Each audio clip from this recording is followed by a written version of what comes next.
is known, and God is beginning to explore new frontiers and new dimensions.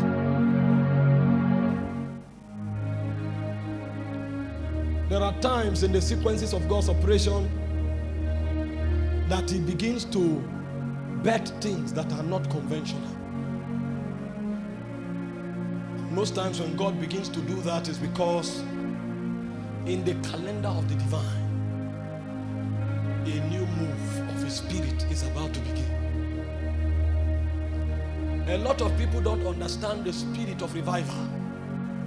So they pray for it, they prophesy it, they teach it. But when the spirit of revival begins to move, they are the first to fight it. Because the elements of revival is non-conventional. It is in the season of revival that a clear departure between the old and the new wineskin is made manifest. So the things we know and the things we are used to will no longer be the things that characterize the operations of God on the landscape. And if you are not careful at that time, because you have been brainwashed by the elements of the old wineskin. Now, when I say old wineskin, I don't call it in a derogatory sense. And I'm not trying to say that is wrong. But when I say old wineskin, I mean that which God has accomplished. That which God is leaving behind to pioneer a new order in order to bring to bear the next phase of His government. When those moves begin, many people cannot make the needed departure. So they choose to remain in the things that they are used to. And when they fight the things God is doing, they think they are worshiping God. That was what Saul was doing. He was fighting that which God was doing because it was not consistent with the norm. And he was willing to die for it because he thought what he was doing was an act of worship. Until the bright one appeared in the clouds of heaven.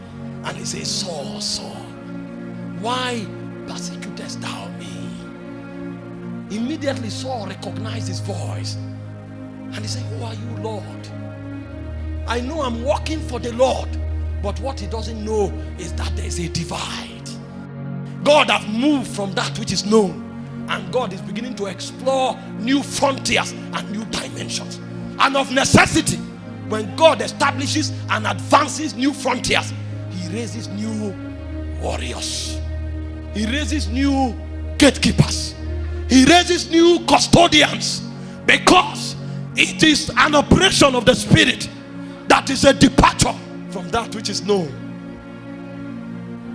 And Saul had to take dressing. In order to prove that he was actually taking dressing, his name was changed. Because a name in the Spirit is not nomenclature. A name in the Spirit is a signet of authority. So when we call Jesus, we are not trying to give him nomenclature. The name Jesus is a symbol of authority. So the authority that Paul had in the old wineskin, in the old order, could not suffice in the new move of God. And in order for that new ordination to take place, God had to change his name. And he was no longer called Brother Saul, but he was called Paul the Apostle. Because his identity had to change. His designation in the Spirit had to change. The things he knew, he was trained by Gamaliel, one of the wisest. But a migration had come. Hey, yeah.